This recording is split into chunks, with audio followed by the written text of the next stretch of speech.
വയലുകൾ തേടി വാഗ്ദത്ത നാട്ടിലേക്കൊരു യാത്ര.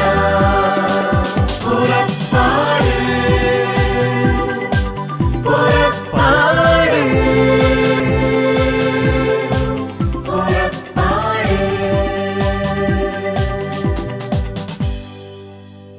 ഈശോ മിശിഹായ്ക്ക് സ്തുതിയായിരിക്കട്ടെ. ഈശോയിൽ ഏറ്റവും പ്രിയമുള്ള സഹോദരി സഹോദരന്മാരെ, പരിശുദ്ധ കന്യകാ മറിയത്തെക്കുറിച്ച് വളരെ വികലമായ ചില ചിന്തകളും പോസ്റ്റുകളും അടുത്തിടെ കാണുകയുണ്ടായി. ഒരാഴ്ചയ്ക്ക് മുൻപ് ഒരു ഫേസ്ബുക്കിൽ, ഒരു പ്രത്യേക ഗ്രൂപ്പിൻ്റെ ഫേസ്ബുക്കിൽ കണ്ട ഒരു മാതാവിനെക്കുറിച്ചുള്ള പോസ്റ്റ് ഇങ്ങനെയാണ് പറയുന്നത്: ഈശോയുടെ ജ്ഞാനസ്നാന സമയത്ത് ജോർദാൻ നദിയുടെ തീരത്ത് വെച്ച് ഈശോ ജ്ഞാനസ്നാനപ്പെടുമ്പോൾ ആ സമയത്ത് പ്രാവിൻ്റെ രൂപത്തിൽ പരിശുദ്ധാത്മാവ് ഈശോയിൽ വന്ന് നിറഞ്ഞു എന്ന് നമ്മൾ വായിക്കുന്നുണ്ട്, പഠിക്കുന്നുണ്ട്, വിശ്വസിക്കുന്നുണ്ട്. ആ പോസ്റ്റിൽ എഴുതിയിരിക്കുന്നത് ഈശോയുടെ ജ്ഞാനസ്നാന സമയത്ത് പ്രാവിൻ്റെ രൂപത്തിൽ പറന്നിറങ്ങി വന്നത് പരിശുദ്ധ കന്യകാമറിയമാണ്, അത് പരിശുദ്ധാത്മാവല്ല എന്നതാണ്. ഇതുപോലെ അനേകം വികലമായ ചിന്തകളും ധാരണകളും പ്രബോധനങ്ങളും പല സ്ഥലത്തു നിന്ന് ഉണ്ടാകുന്ന ഒരു സാഹചര്യത്തിലാണ് നമ്മൾ ജീവിക്കുന്നത്. അതിനൊരു കാരണമുണ്ട്. കാരണം പരിശുദ്ധ അമ്മയെക്കുറിച്ച്, അമ്മയുടെ പ്രാധാന്യത്തെക്കുറിച്ച് നമുക്കെല്ലാവർക്കും വളരെ വ്യക്തമായിട്ടുള്ള ബോധ്യമുണ്ട്. പരിശുദ്ധ അമ്മയെ സ്നേഹിക്കരുത് എന്ന് പറഞ്ഞാൽ മനുഷ്യത്വമുള്ള, വിവേകമുള്ള ഒരു വ്യക്തി പോലും അത് അംഗീകരിക്കില്ല. നിങ്ങൾ പരിശുദ്ധ അമ്മയെ കൂട്ടുപിടിക്കരുത്, മാധ്യസ്ഥം യാചിക്കരുത്, അമ്മയെ ബഹുമാനിക്കരുത്, സ്നേഹിക്കരുത് എന്നാരെങ്കിലും പറഞ്ഞാൽ നമ്മൾ സാധാരണക്കാർ അതിൽ നിന്ന് അകന്നു നിൽക്കുകയുള്ളൂ. അതിനൊക്കെ അപ്പുറത്തേക്ക് സാത്താൻ കണ്ടുപിടിച്ചിരിക്കുന്ന വലിയ ഒരു തട്ടിപ്പാണ് പരിശുദ്ധ അമ്മയെക്കുറിച്ച് വികലമായ ധാരണകളും ചിന്തകളും പരത്തി, അമ്മയ്ക്ക് ഇല്ലാത്ത പ്രത്യക്ഷപ്പെടലുകളും പറഞ്ഞു പരത്തി, അമ്മയ്ക്കില്ലാത്ത ശക്തിയെക്കുറിച്ച് പറഞ്ഞു പരത്തി, കത്തോലിക്കർ മുഴുവൻ പരിശുദ്ധ കന്യകാമറിയത്തെ ആരാധിക്കുന്നവരാണ് ദൈവത്തെക്കാൾ ഉപരി എന്നൊക്കെ പറഞ്ഞു പരത്തി വിശ്വാസത്തിൻ്റെ വികലതകൾ സൃഷ്ടിച്ചുകൊണ്ട് വിശ്വാസികളെ പരിശുദ്ധ അമ്മയിൽ നിന്ന് അകറ്റുക എന്നൊരു പുതിയ തട്ടിപ്പുമായിട്ടാണ് സാത്താൻ ഈ കാലഘട്ടത്തിൽ നമ്മുടെ ഇടയിലേക്ക് കടന്നു വന്നിരിക്കുന്നതെന്ന് വലിയൊരു ബോധ്യം നമുക്കുണ്ടായിരിക്കണം. പ്രിയമുള്ളവരെ, പരിശുദ്ധ അമ്മയ്ക്ക് വലിയ പ്രാധാന്യം നമ്മുടെ ജീവിതത്തിലുണ്ട്, നമ്മുടെ കുടുംബജീവിതത്തിലുണ്ട്, സഭയുടെ ജീവിതത്തിലുണ്ട്. അതിലൊക്കെ ഉപരി ലോകത്തിൻ്റെ ചരിത്രത്തിൽ, മാനവരാശിയുടെ ജീവിതത്തിൽ പരിശുദ്ധ അമ്മയ്ക്ക് വലിയ ഒരു സ്ഥാനമുണ്ട്. പലപ്പോഴും സംശയത്തോടുകൂടി ആളുകൾ ചോദിക്കാറുണ്ട്, എന്തുകൊണ്ടാണ് പരിശുദ്ധ കന്യകാമറിയം ലോകത്തിൻ്റെ പല ഭാഗങ്ങളിലും പ്രത്യക്ഷപ്പെടുന്നത്? സഭ അംഗീകരിച്ചതും അംഗീകരിക്കാത്തതും ചെറുതും വലുതുമൊക്കെ ആയിട്ടുള്ള അനേകം പ്രത്യക്ഷപ്പെടലുകളെക്കുറിച്ച് നമ്മൾ വായിച്ചിട്ടുണ്ട്, മനസ്സിലാക്കിയിട്ടുണ്ട്. ചിലരൊക്കെ ആ പ്രത്യക്ഷപ്പെടലുകൾ നടന്ന സ്ഥലങ്ങൾ സന്ദർശിച്ചിട്ടുമുണ്ട്. എന്തുകൊണ്ടാണ് പരിശുദ്ധ അമ്മ ലോകത്തിൻ്റെ പല ഭാഗങ്ങളിൽ ഇങ്ങനെ പ്രത്യക്ഷപ്പെടുന്നത്? പ്രത്യേകിച്ച് മനുഷ്യൻ പ്രതിസന്ധികളിൽ ഉഴലുമ്പോൾ അവിടെയൊക്കെ എന്താണ് ഈ പരിശുദ്ധ അമ്മ കടന്നു വരുന്നത്? പ്രിയമുള്ളവരെ, ലോകരക്ഷയ്ക്ക്, മനുഷ്യരക്ഷയ്ക്ക് യേശുക്രിസ്തു ഈ ലോകത്തിൽ ബലിയായി തീർന്നതുപോലെ പരിശുദ്ധ അമ്മയുടെ ജീവിതം മുഴുവൻ മാനവരക്ഷയ്ക്കായിട്ട് സമർപ്പിച്ചിരിക്കുകയാണ്. നമുക്കറിയാം, ഈശോ മരിച്ച് ഉയർത്ത് സ്വർഗാരോഹണം ചെയ്ത് പിതാവായ ദൈവത്തിൻ്റെ വലതുഭാഗത്ത് നമുക്ക് വേണ്ടി നിത്യവും മധ്യസ്ഥം വഹിക്കുന്നു എന്ന് ഇബ്രായക്കാർക്കുള്ള ലേഖനത്തിൽ നമ്മൾ വായിക്കുന്നുണ്ട്. പിതാവായ ദൈവം എല്ലാം സൃഷ്ടിച്ചു, മനുഷ്യന് സംരക്ഷണം നൽകി പോരുന്നു. പുത്രനായ ഈശോ പിതാവിൻ്റെ വലതുഭാഗത്തിരുന്നു കൊണ്ട് നമുക്ക് വേണ്ടി പ്രാർത്ഥിക്കുന്നു. പരിശുദ്ധാത്മാവ് അരൂപി, കാണാൻ സാധിക്കില്ല, നമുക്ക് സഹായകനായിട്ട് കൂടെയുണ്ട്. ഈ 3 പേരുടെയും ദൗത്യങ്ങൾ നമുക്കറിയാം. ഇവർ കഴിഞ്ഞാൽ ലോകത്തിൻ്റെ ചരിത്രത്തിൽ ഇടപെടാൻ, മാനവരാശിയുടെ രക്ഷയ്ക്കായിട്ട് കടന്നു വരാൻ സ്വർഗം നിയോഗിച്ചിരിക്കുന്ന വ്യക്തിയാണ് പരിശുദ്ധ കന്യകാമറിയം. അതുകൊണ്ടാണ് അമ്മ ഇടപെടുന്നത്, അതുകൊണ്ടാണ് അമ്മ നമുക്ക് വേണ്ടി പ്രാർത്ഥിക്കുന്നത്, അതുകൊണ്ടാണ് നമ്മുടെയൊക്കെ ജീവിതങ്ങളിൽ അമ്മ ഇടപെടലുകൾ നടത്തുന്നതും ലോകത്തിൻ്റെ ചരിത്രത്തിൽ പല സ്ഥലങ്ങളിലും പരിശുദ്ധ അമ്മ പ്രത്യക്ഷപ്പെടുന്നതും. പ്രിയമുള്ളവരെ, പരിശുദ്ധ അമ്മയുടെ പ്രത്യക്ഷപ്പെടലുകളുടെ എല്ലാ ചരിത്രങ്ങളും നമ്മൾ പരിശോധിച്ചാൽ അമ്മ ചരിത്രത്തിൽ ഇടപെടുന്നതിന് പ്രത്യേക ഒരു നിയോഗമുണ്ട്, ഒരു ദൗത്യമുണ്ട് എന്ന് നമ്മൾ മനസ്സിലാക്കണം. ഒരു സഹോദരൻ എന്നോട് ചോദിച്ചു, കാനയിലെ കല്യാണ വിരുന്നിൽ പരിശുദ്ധ അമ്മ പ്രത്യക്ഷപ്പെട്ടു, വീഞ്ഞ് തീർന്നു പോയവരുടെ വീട്ടിൽ വെള്ളത്തെ വീഞ്ഞാക്കാൻ ഈശോയോട് അവരെ കൊണ്ട് പറയിപ്പിച്ചു. അതെല്ലാം ചെയ്തു. നല്ല അത്ഭുതം, ബൈബിളിൽ അതുണ്ട്, കത്തോലിക്കർ അത് ഏറ്റുപറയുന്നുണ്ട്, എല്ലാ അച്ഛന്മാരും പ്രസംഗങ്ങളിൽ അത് പറയുന്നുണ്ട്, ഇതൊക്കെ ശരിയാണ്. പക്ഷേ എന്തുകൊണ്ടാണ് പരിശുദ്ധ കന്യകാമറിയം കാനയിലെ കല്യാണ വിരുന്നിൽ അത്ഭുതം പ്രവർത്തിച്ചതിന് ശേഷം പിന്നീട് ഒരത്ഭുതവും പ്രവർത്തിച്ചതായി ബൈബിളിൽ ഇല്ലാത്തത്? അപ്പോൾ ആദ്യമേ ഞാൻ ഒന്ന് പതറിയെങ്കിലും പെട്ടെന്ന് എനിക്ക് കിട്ടിയ ഉത്തരം ഇങ്ങനെയാണ്: ഇല്ല സുഹൃത്തെ, പരിശുദ്ധ അമ്മ അതിനുശേഷവും ഒരു 8-9 തവണ ഈശോയെ കൊണ്ട് പല അത്ഭുതങ്ങളും പ്രവർത്തിപ്പിച്ചിട്ടുണ്ട്. അപ്പോൾ അദ്ദേഹം എന്നോട് ചോദിച്ചു, ഇതെവിടെയാണ് ബൈബിളിൽ? അപ്പോൾ ഞാൻ അദ്ദേഹത്തോട് പറഞ്ഞു, ഈ കാര്യങ്ങളൊന്നും ബൈബിളിൽ എഴുതിയിട്ടില്ല. കാരണം യോഹന്നാൻ ശ്ലീഹ തന്നെ പറയുന്നുണ്ട്, ഈശോ പ്രവർത്തിച്ചതും പറഞ്ഞതും ചെയ്തതുമായ കാര്യങ്ങളൊക്കെ ഇവിടെ രേഖപ്പെടുത്തിയിട്ടില്ല. അതൊക്കെ രേഖപ്പെടുത്തണമെങ്കിൽ ഈ ബൈബിൾ, ദൈവത്തിൻ്റെ വചനം എഴുതിയ ഈ ലിഖിത ബൈബിൾ വയ്ക്കുവാൻ ഈ പ്രപഞ്ചം തന്നെ മതിയാകാതെ വരും. അത്രയ്ക്ക് വലിയ കാര്യങ്ങളാണ് ഈശോ ചെയ്തത്, ഈശോ പ്രവർത്തിച്ചത്, ഈശോ സംസാരിച്ചത്. പ്രിയമുള്ളവരെ, അതുകൊണ്ട് പരിശുദ്ധ അമ്മയുടെ പ്രാധാന്യത്തെക്കുറിച്ച് നമുക്ക് യാതൊരു വിധത്തിലുള്ള സംശയങ്ങളുമില്ല. സ്വർഗത്തിലെ പ്രാധാന്യവും ഈ ഭൂമിയിലെ പ്രാധാന്യവും നമുക്കറിയാം. നമ്മൾ കരിസ്മാറ്റിക് യുഗത്തിലൂടെയാണ് കടന്നു പോകുന്നത്. പരിശുദ്ധാത്മാവിൻ്റെ നിറവും കൃപയും അനുഭവിച്ച് അനേകം വ്യക്തികൾ മാനസാന്തരത്തിൻ്റെ ഫലങ്ങൾ അനുഭവിക്കുകയും അതിൽ നിന്ന് ഉണ്ടാകുന്ന ഫലമായിട്ട് സമൂഹത്തിൻ്റെ നന്മ പ്രവൃത്തികളിൽ സജീവമായിട്ട് ഇടപെടുകയും ചെയ്യുന്ന ഒരു കാലഘട്ടമാണിത്. ലോക ചരിത്രത്തിലെ ആദ്യത്തെ കരിസ്മാറ്റിക് പരിശുദ്ധ കന്യകാമറിയമാണ്. പരിശുദ്ധ അമ്മയുടെ ജീവിതത്തിൽ പരിശുദ്ധാത്മാവിൻ്റെ നിറവുണ്ടായ സംഭവങ്ങൾ വചനത്തിൽ നമ്മൾ വായിക്കുന്നുണ്ട്. മത്തായിയുടെ സുവിശേഷം 1-ാം അധ്യായം 8-ാം വാക്യം, പരിശുദ്ധാത്മാവിൽ നിറഞ്ഞുകൊണ്ടാണ് പരിശുദ്ധ അമ്മ ഈശോയ്ക്ക് ജന്മം നൽകുന്നത്, ഗർഭവതിയാകുന്നത്.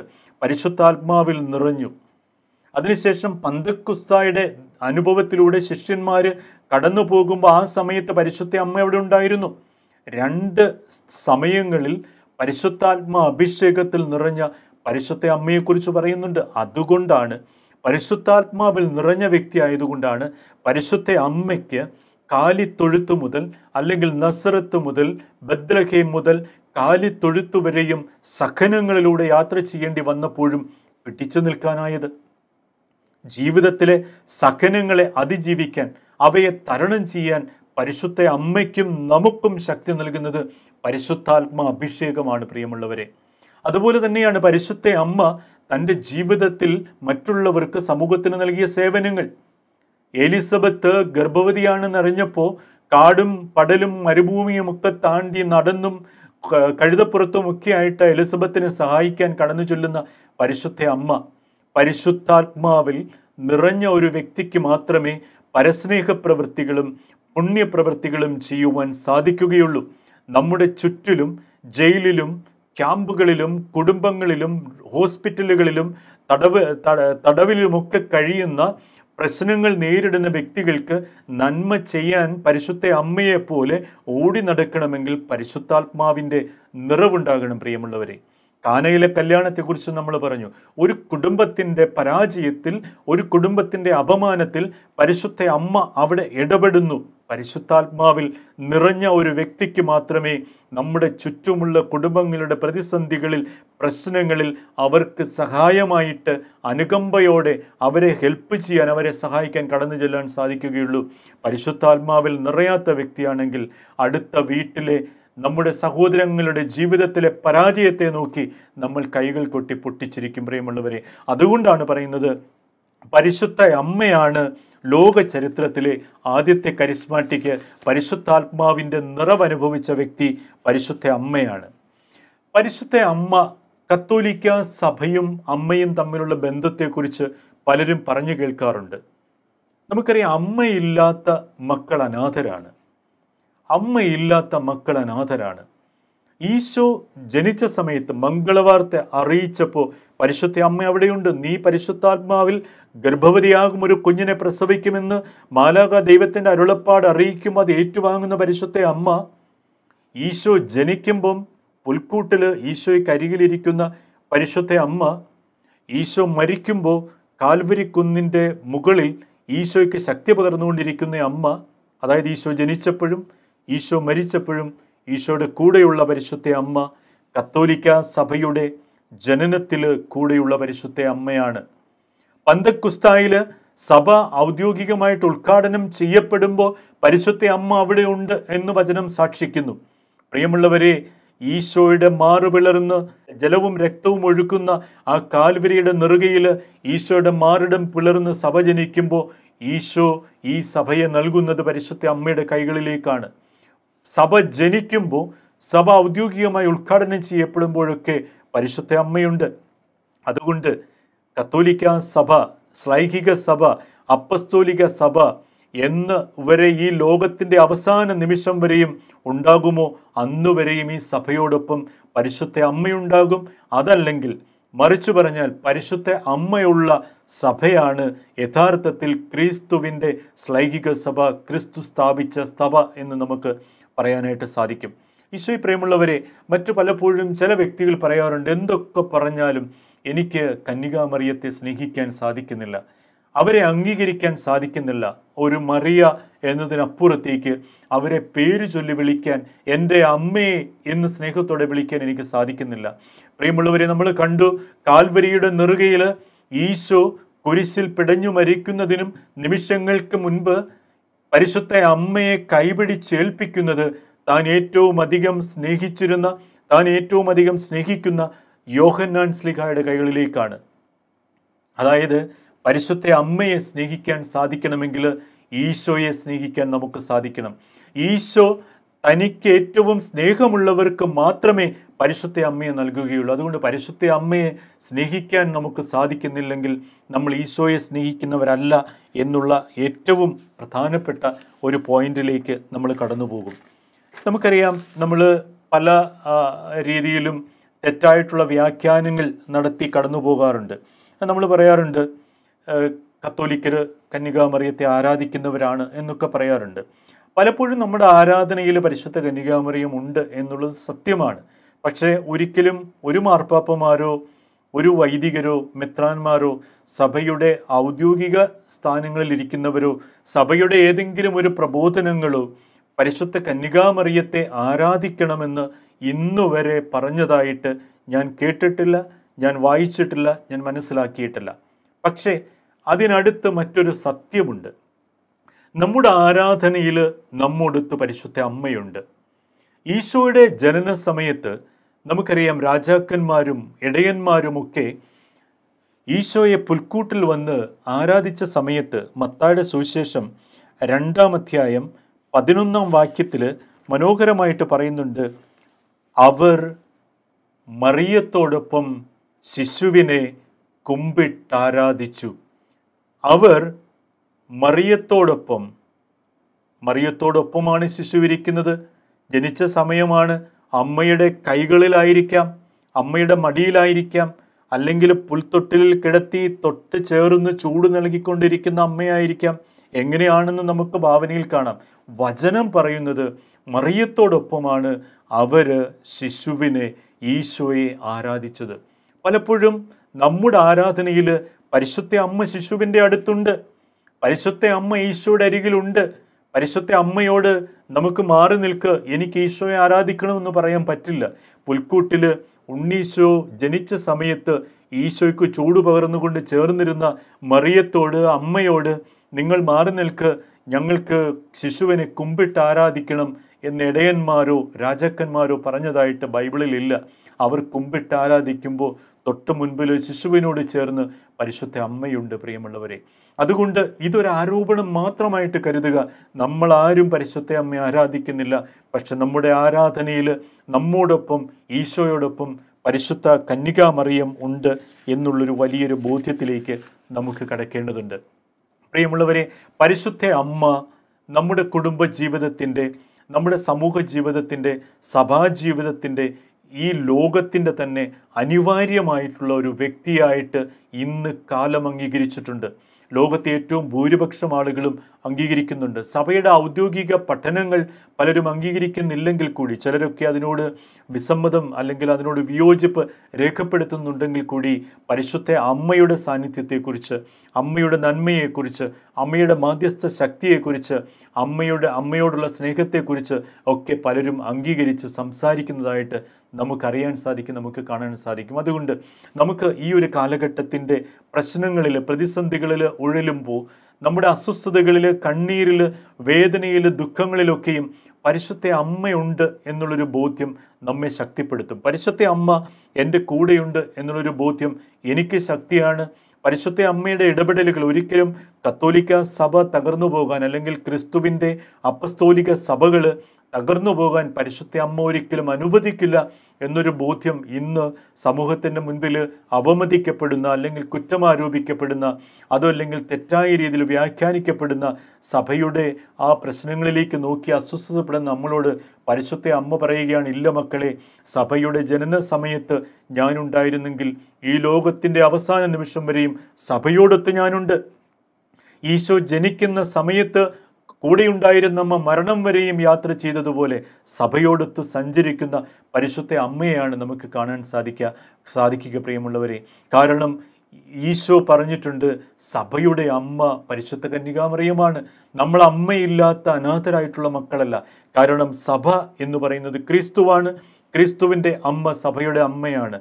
സാവൂൾ എന്ന് പറയുന്ന യഹൂദ സമൂഹത്തിനു വേണ്ടി ക്രൈസ്തവ സമൂഹത്തെ പീഡിപ്പിച്ചിരുന്ന സാവൂളിനെ കുതിരപ്പുറത്ത് നിന്ന് തട്ടിയിട്ടപ്പോൾ സാവൂൾ ചോദിക്കുന്നുണ്ട്, നീ ആരാണ്? അപ്പോൾ ഈശോ പറയുന്ന മറുപടി, നീ പീഡിപ്പിക്കുന്ന യേശുവാണ് ഞാൻ.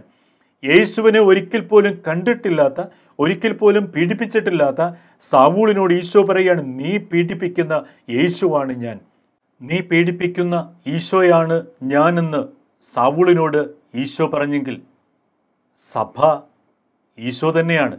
ഈശോയുടെ അമ്മ സഭയുടെ അമ്മ തന്നെയാണ്.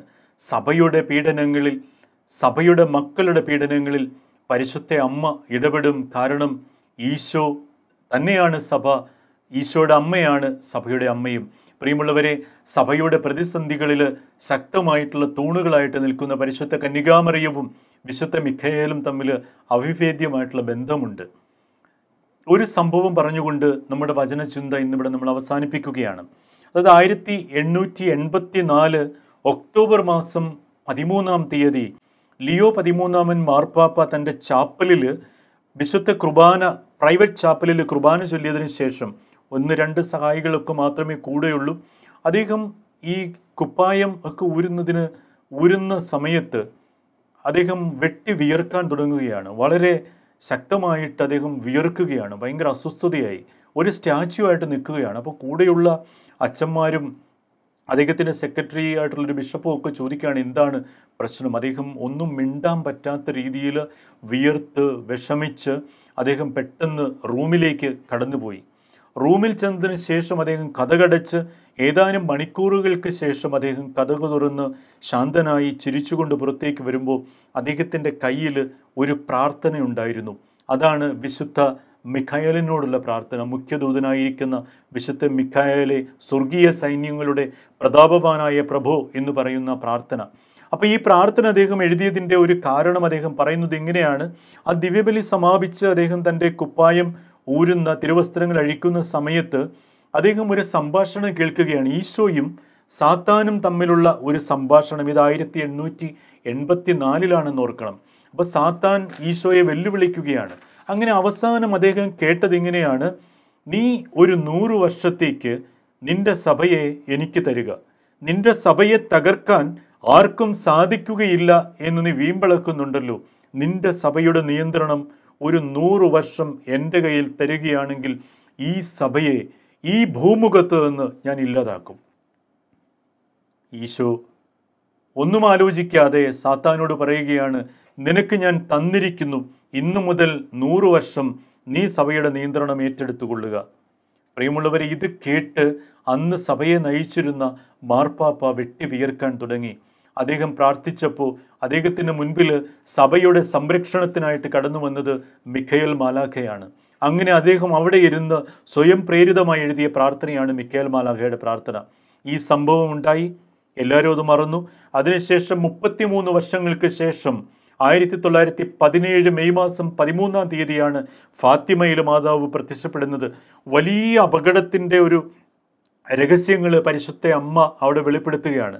അങ്ങനെ 1917 ദർശനമുണ്ടായി, അല്ലെങ്കിൽ മാതാവ് 3 ദർശനങ്ങളൊക്കെ നൽകി. ഇത് നമ്മുടെ ചരിത്രത്തിൻ്റെ ഭാഗമാണ്. അങ്ങനെ കടന്നുപോയി 1981 നമുക്കറിയാം ജോൺ പോൾ രണ്ടാമൻ മാർപ്പാപ്പയ്ക്ക് വെടിയേറ്റു, ആക്സിഡൻ്റ് ഉണ്ടായി.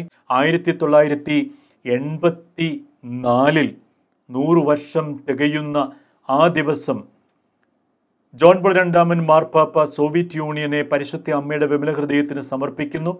85 മൈക്കിൾ എന്നു പേര് തന്നെയുള്ള മിഖായേൽ ഗോർബച്ചേവ് സോവിയറ്റ് യൂണിയൻ്റെ പ്രസിഡന്റ് ആകുന്നു. 89 അദ്ദേഹം സോവിയറ്റ് യൂണിയന് സ്വാതന്ത്ര്യം കൊടുക്കുന്നു. 91 ചെങ്കൊടി താഴ്ത്തി വിശ്വാസത്തിനുള്ള എല്ലാ സാഹചര്യങ്ങളും ഒരുക്കി കൊടുക്കുന്നു. പ്രിയമുള്ളവരെ, ഈ ഒരു കണക്ഷൻ ഞാൻ പറഞ്ഞത് സഭയുടെ സംരക്ഷണത്തിന് പരിശുദ്ധ അമ്മയോടൊപ്പം വിശുദ്ധ മിഖയേൽ മാലാഖയും നമ്മോടൊപ്പം ഉണ്ട് എന്നുള്ളൊരു ബോധ്യം നമ്മെ ശക്തിപ്പെടുത്തട്ടെ. സഭയുടെ സംരക്ഷകരായി, ക്രിസ്തു വിശ്വാസികളുടെ സംരക്ഷകരായി, ക്രൈസ്തവ കുടുംബങ്ങളുടെ സംരക്ഷകരായി വിശുദ്ധ മിഖയേൽ മാലാഖയോടൊപ്പം പരിശുദ്ധ അമ്മയുമുണ്ട്. ഈശോയുടെ അമ്മ സഭയുടെ അമ്മയാണ്. ഈശോയുടെ അമ്മ എൻ്റെയും അമ്മയാണ്. ആ അമ്മയുടെ പ്രാർത്ഥന നമ്മെ സ്ഥൈര്യപ്പെടുത്തട്ടെ, നമ്മെ ശക്തിപ്പെടുത്തട്ടെ, നമുക്ക് കൂടുതൽ കരുത്ത് നൽകട്ടെ. ആമേൻ.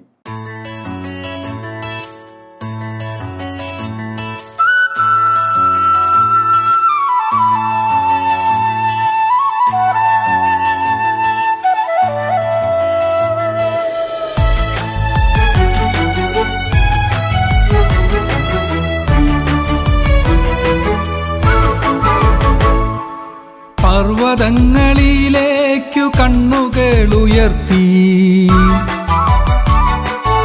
എനിക്ക് സഹായം എവിടെ നിന്ന് വരും? എനിക്ക് സഹായം കർത്താവിൽ നിന്ന് വരും. ആകാശവും ഭൂമിയും സൃഷ്ടിച്ച കർത്താവിൽ നിന്ന് വരും. പർവ്വതങ്ങളിലേക്കു കണ്ണുകളുയർത്തി എനിക്ക് സഹായം എവിടെ നിന്ന് വരും? എനിക്ക് സഹായം കർത്താവിൽ നിന്ന് വരും. ആകാശവും ഭൂമിയും സൃഷ്ടിച്ച കർത്താവിൽ നിന്ന് വരും.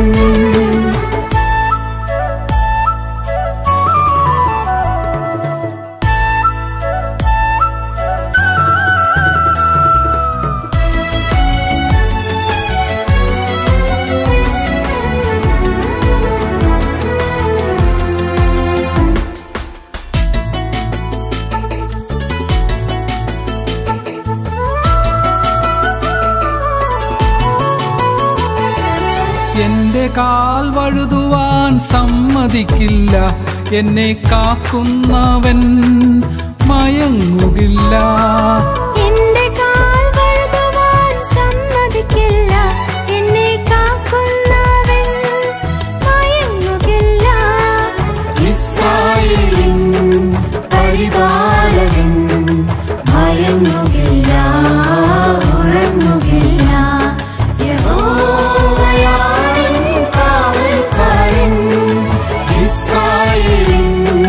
പരിപാലകൻ മയങ്ങുകില്ല, ഉറങ്ങുകില്ല. യഹോവയാണെൻ കാവൽക്കാരൻ. പർവ്വതങ്ങളിലേക്കു കണ്ണുകളുയർത്തി എനിക്ക് സഹായം എവിടെ നിന്ന് വരും? എനിക്ക് സഹായം കർത്താവിൽ നിന്ന് വരും. ആകാശവും ഭൂമിയും സൃഷ്ടിച്ച കർത്താവിൽ നിന്ന് വരും.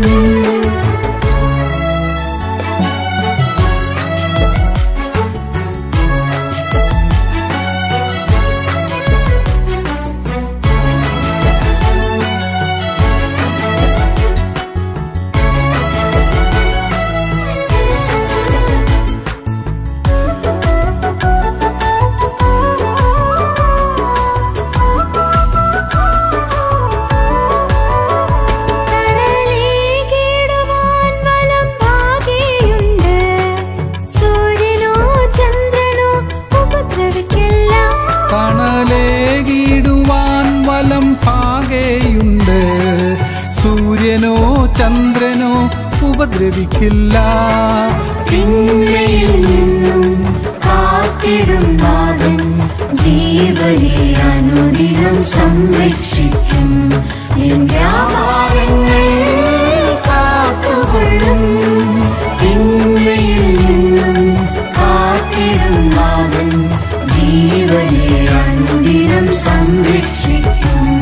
നിൻ വ്യാപാരങ്ങൾ കാത്തുകൊള്ളും. പർവ്വതങ്ങളിലേക്കു കണ്ണുകൾ ഉയർത്തി എനിക്ക് സഹായം എവിടെ നിന്ന് വരും? എനിക്ക് സഹായം കർത്താവിൽ നിന്ന് വരും. ആകാശവും ഭൂമിയും സൃഷ്ടിച്ച കർത്താവിൽ നിന്ന് വരും. പർവ്വതങ്ങളിലേക്കു കണ്ണുകൾ ഉയർത്തി എനിക്ക് സഹായം എവിടെ നിന്ന് വരും? എനിക്ക് സഹായം കർത്താവിൽ നിന്ന് വരും. ആകാശവും ഭൂമിയും സൃഷ്ടിച്ച കർത്താവിൽ നിന്ന് വരും.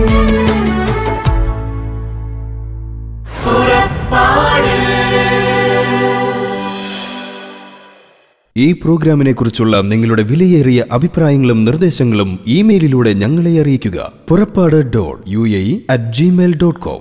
പരിശുദ്ധാത്മവരങ്ങളാലെന്നും ഹൃദയത്തിനകതാരു നിറയ്ക്കും യാത്ര.